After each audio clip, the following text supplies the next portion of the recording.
एक घर को बहुत अच्छे से सजाया गया था। बाहर हॉल में एक लड़का और लड़की की एंगेजमेंट की तैयारी हो रही थी। लड़के की माँ बहन बहुत खुश थी और यहाँ तक कि लड़की का परिवार भी बहुत खुश था। लेकिन तभी वहाँ पर अचानक से पुलिस आती है। पुलिस के आगे एक लड़की चल रही थी जिसने गंदी सी साड़ी पहनी हुई थी और उसके पूरे शरीर पर चोटों के निशान थे। उस लड़की को देखकर वह लड़का और बाकी लोग हैरान हो जाते हैं। कुछ महीने पहले संजू की लव मैरिज हुई थी। शादी से पहले दोनों एक दूसरे से बहुत प्यार करते थे। संजू काफी गरीब परिवार से थी, इसलिए ग्रेजुएशन होते ही उसने सोच लिया था कि वह नौकरी करेगी और अपने परिवार की स्थिति को सही करेगी। लेकिन इसी बीच अधिक उस पर शादी करने के लिए दबाव बनाने लगा।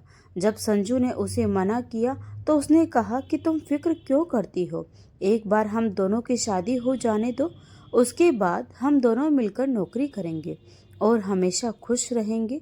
लेकिन संजू बोली, तुम तो जानते हो, जब हम दोनों की शादी होगी तो तुम्हारा परिवार मेरे परिवार से दहेज मांगेगा और मेरे परिवार के पास तुम्हें देने के लिए कोई दहेज नहीं है।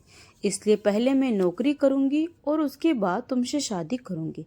अधिक मुस्कुराते हुए बोला, मुझे बस तुम चाहिए, कोई दहेज नहीं चाहिए, मुझे कुछ भी नहीं चाहिए, मुझे बस तुम चाहिए। और उसके बाद दोनों लोगों ने अपने परिवार को राजी करके एक दूसरे से शादी कर ली। शादी तक तो सब कुछ ठीक था, लेकिन शादी की रात संजू की जिंदगी उलट पुलट हो गई थी। उसने सोचा भी नहीं था कि उसकी जिंदगी में कुछ ऐसा भी हो सकता है। शादी की रात संजू अधिक से के कमरे में उसके बिस्तर पर बैठी उसका इंतजार कर रही थी, लेकिन अधिक तो नहीं आया, बल्कि उसकी सास और ननंद उसके कमरे में आए और उसे ताने देने लगे। संजू की आंखों में आंसू बहने लगे और वह रोते हुए बोली, लेकिन आप लोगों ने तो कहा था कि आप लोगों को कुछ नहीं चाहिए। ननंद सोनिया बोली, वह तो भैया ने कहा था अगर हम लोग उनकी शादी तुम्हारे संग करवाते हैं तो हम लोगों को फ्री की नौकरानी मिल जाएगी। सास नंदा बोली, और नहीं तो क्या, इस नौकरानी को हासिल करने के लिए ही तो अपने अधिक की शादी तुमसे करवाई थी। संजू को अपनी सास और ननंद की बातें सुनकर एक झटका सा लगा। उसने सोचा भी नहीं था कि जिस अधिक ने उससे इतना प्यार करने का वादा किया था वह अपनी माँ और बहन के इस साजिश से वाकिफ था या नहीं। उसकी आंखों में आंसू बहने लगे, लेकिन उसने खुद को संभालते हुए कहा, आप लोग मजाक कर रहे हो ना, अधिक मुझसे बहुत प्यार करता है। उसने खुद कहा था कि उसे मुझसे बस शादी करनी है और कुछ नहीं चाहिए। सोनिया हंसती हुई बोली, हाँ भैया को तो सच में तुमसे प्यार था, लेकिन उनकी अंधी मोहब्बत में हमें तो अपना फायदा देखना था ना। सोच, एक गरीब घर की लड़की, न कोई दहेज न कोई ठाट बाट, ऊपर से पढ़ी लिखी भी, तो मुफ्त की नौकरानी से अच्छा और क्या चाहिए। संजू को अपने कानों पर यकीन नहीं हो रहा था। उसने घबराकर अधिक को फोन लगाने की कोशिश की, लेकिन तभी उसकी सास ने फोन छीनकर जमीन पर पटक दिया। अब ये नौटंकी बंद कर और चुपचाप हमारी बात मान, वरना तेरा जीना हराम कर दूंगी। तब के कुछ ही दिनों से संजू की जिंदगी नर्क बन गई। उसे दिन रात घर के काम में झोंक दिया गया। अगर उसने जरा भी विरोध किया तो सास और ननंद उसे ताने देती, गालियां देती और कई बार तो हाथ भी उठा देती। लेकिन सबसे बड़ा सदमा उसे तब लगा जब अधिक ने भी उसकी कोई मदद नहीं की। जब भी संजू अधिक से शिकायत करती तो वह भी उसके साथ मारपीट करता, यहाँ तक कि वह तो उसके साथ हैवानियत दिखाने का मौका भी नहीं छोड़ता था। संजू की दुनिया पूरी तरह अंधेरे में डूब चुकी थी।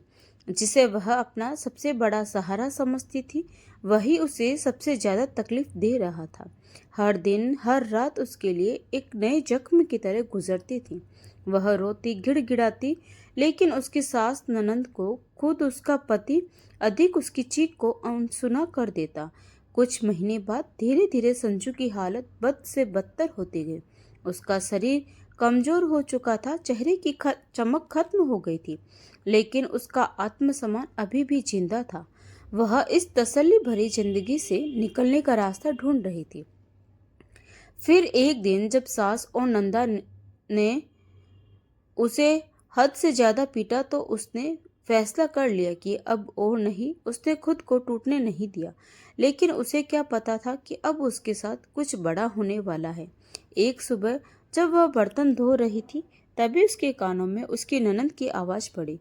क्या भैया अब पूरी जिंदगी इसी लड़की के साथ रहना है या फिर शादी भी करनी है? एक तो यह लड़की कुछ लेकर नहीं आई, ऊपर से हमारा ही माल पानी उड़ा रही है।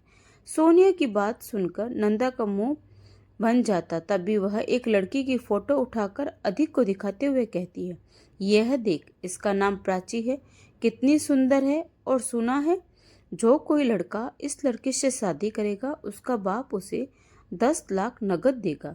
सोचना।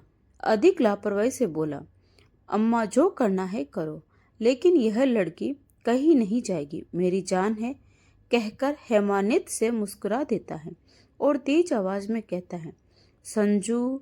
उसकी आवाज़ सुनकर संजू डरते हुए भागकर वहां पर आए और धीरे से बोले, जी अधिक। प्राची की फोटो उठाकर अधिक संजू को दिखाते हुए बोला, इसे देख, कैसी है तेरी सौतन। अधिक की बात सुनकर संजू के पैरों तले से जमीन खिसक गई और वही उसकी ननद मुस्कुराने लगी। संजू रोते हुए बोली, सौतन? सोनिया मुस्कुराते हुए बोली, हाँ, मेरी होने वाली भाभी।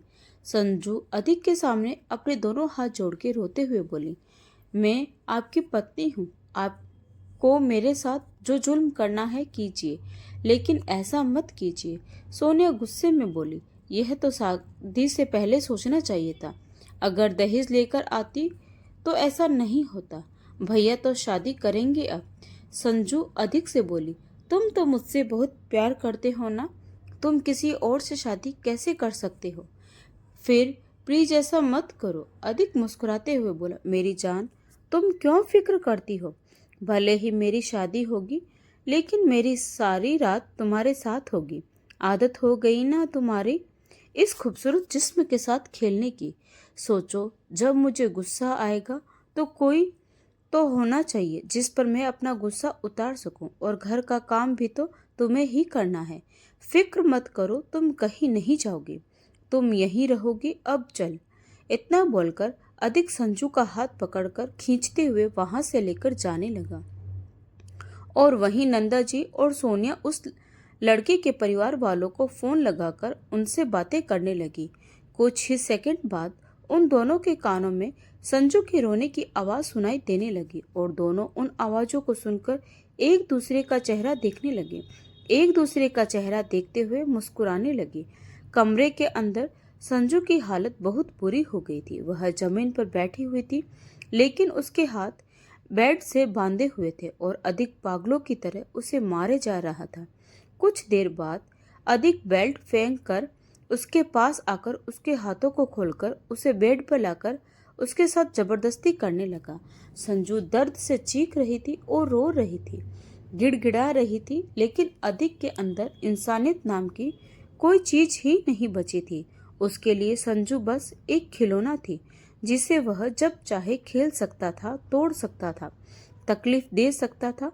संजू ने सोच लिया था कि अब वह यहाँ से निकल कर ही रहेगी। अगले दिन पूरा परिवार सगाई की तैयारी में जुट गया। यह सगाई प्राची के घर पर होने वाली थी, इसलिए शाम होते ही पूरा परिवार गाड़ी से प्राची के घर के लिए निकल गया। अधिक ने संजू को कमरे में ही लॉक कर दिया था और घर को भी बाहर से बंद कर दिया था। संजू कमरे के अंदर बैठी थी, उसकी आंखों में आंसू थे, लेकिन इस बार वे आंसू बेबसी के नहीं बल्कि अपने लिए इंसाफ की जंग छेड़ने की आग के थे। उसने किसी तरह खुद को संभाला और कमरे से निकलने का रास्ता ढूंढने लगी। तभी उसकी नजर खिड़की पर गई। खिड़की ज्यादा ऊंची नहीं थी, लेकिन बाहर निकलने के लिए हिम्मत चाहिए थी। अपने घाव और कमजोरी को नजरअंदाज करते हुए संजू ने अपनी आखिरी ताकत लगाई और खिड़की से बाहर कूद गई। जैसे तैसे वह बाहर पहुंची और अपने कपड़ों को ठीक करते हुए सीधा पुलिस स्टेशन पहुंच गई। कांपती आवाज में उसने पूरी कहानी पुलिस को बताई। पुलिस अफसर उसकी हालत देखकर हैरान थे। उन्होंने बिना देरी किए संजू की शिकायत दर्ज की और उसे मेडिकल चेकअप के लिए भेज दिया गया। रिपोर्ट ने साबित कर दिया कि संजू के साथ जो हुआ वह किसी भयानक सपने से कम नहीं था। सगाई समारोह अपने चरम पर था। अधिक और उसका पूरा परिवार बहुत खुश था क्योंकि प्राची का परिवार उन्हें दहेज में मोटी रकम देने वाला था। लेकिन तभी दरवाजे पर जोर जोर से ठक ठक होने लगी। सबने चौंक कर देखा और दरवाजा खोलते ही पुलिस अंदर दाखिल हो गई।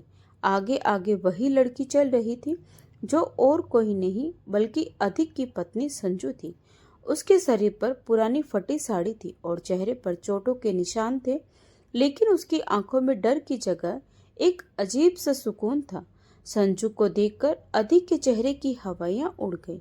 उसकी माँ और बहन भी घबराकर खड़ी हो गई। पुलिस अफसर ने आगे बढ़कर कहा, अधिक और उसके परिवार ने संजू को शादी के बाद टॉर्चर किया, दहेज के लिए प्रताड़ित किया और जबरदस्ती दूसरी शादी करने जा रहे थे, इसलिए इन्हें गिरफ्तार किया जाता है। ये झूठ है, सोनिया जोर से चिल्लाई। लेकिन तब भी संजू ने अपना मेडिकल रिपोर्ट और पुलिस को दी गई गवाही सामने रख दी। अब तुम छूटने वाली नहीं हो ननद रानी, संजू ने गुस्से में कहा। अधिक को जोर से हथकड़ी पहनाई गई। वह तड़पता हुआ संजू को बस देखता रहा, लेकिन अब संजू की आंखों में कोई दर्द नहीं था। वह बस सुकून से खड़ी थी क्योंकि उसे पता था कि अब वह आजाद थी। उसकी तकलीफों का अंत हो चुका था। पुलिस अधिक, उसकी माँ और बहन को खींचकर बाहर ले आई और प्राची के परिवार ने यह देखकर तुरंत रिश्ता तोड़ दिया। समारोह की रौनक मातम में बदल चुकी थी। प्राची संजू के सामने अपने दोनों हाथ जोड़ते हुए बोली, थैंक यू सो मच, तुमने मेरी जिंदगी बचा ली, वरना मेरे साथ भी यही होता। संजू एक गहरी सांस लेते हुए बोली, प्यार करना अच्छी बात है, लेकिन किसी से अंधा प्यार करना बहुत गलत है। मैं अपने प्यार में इतनी अंधी हो गई थी कि मैं कभी अधिक का असली चेहरा देख ही नहीं पाई। लेकिन मैं नहीं चाहती थी कि जो मेरे साथ हो वो तुम्हारे साथ हो।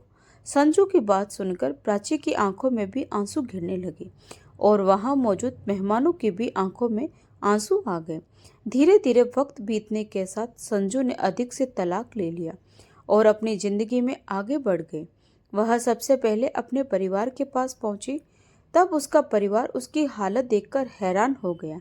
संजू ने जब उन्हें पूरी बात बताई तो उसके माँ बाप की आंखों से भी आंसू गिरने लगे, लेकिन उन्होंने बाकी माँ बाप की तरह संजू का इल्जाम लगाने की बजाय उसे खुले दिल से अपनाया, क्योंकि उनके लिए उनकी बेटी कोई बोझ नहीं थी बल्कि उनके घर की रौनक थी। वे तो संजू की शादी इतनी जल्दी करना भी नहीं चाहते थे। यह तो संजू की जिद थी, लेकिन वे अपनी बेटी को अकेला नहीं छोड़ सकते थे।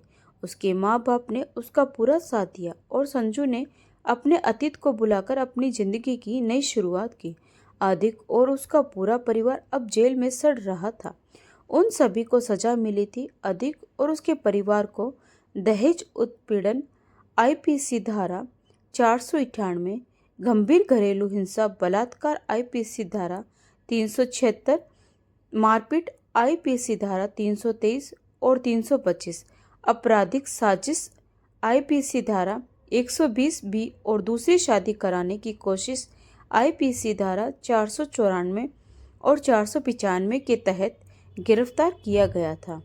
कोर्ट में संजू की मेडिकल रिपोर्ट, उसके शरीर पर मौजूद चोटों के निशान ने यह साबित कर दिया कि उसके साथ मानवीय अत्याचार हुए थे। अधिक और उसके परिवार को जेल में पूरी जिंदगी अपने गुनाहों की सजा भुगतनी पड़ी। दूसरी तरफ संजू ने अपने आत्मसम्मान के साथ एक नई जिंदगी की शुरुआत की, जहां उसने खुद को कमजोर नहीं बल्कि एक बहादुर महिला साबित किया। और सिर्फ उसकी जिंदगी ही नहीं बदली, बल्कि कई सारी औरतों ने जो अपने पति और ससुराल वालों के जुल्म सह रही थी, उन्होंने भी हिम्मत जुटाई और अपने ससुराल वालों के खिलाफ सख्त कदम उठाया। इस कहानी से हमें सीख मिलती है कि आत्मसम्मान से बढ़कर कुछ नहीं होता और अन्याय के खिलाफ आवाज उठाना ही सच्ची ताकत है। तो दोस्तों, इस कहानी के बारे में आपके क्या विचार हैं वह कमेंट बॉक्स में लिखकर जरूर बताइएगा। और अगर कहानी अच्छी लगी हो तो प्लीज़ लाइक, शेयर और सब्सक्राइब जरूर करें। मिलते हैं एक नई कहानी के साथ। धन्यवाद।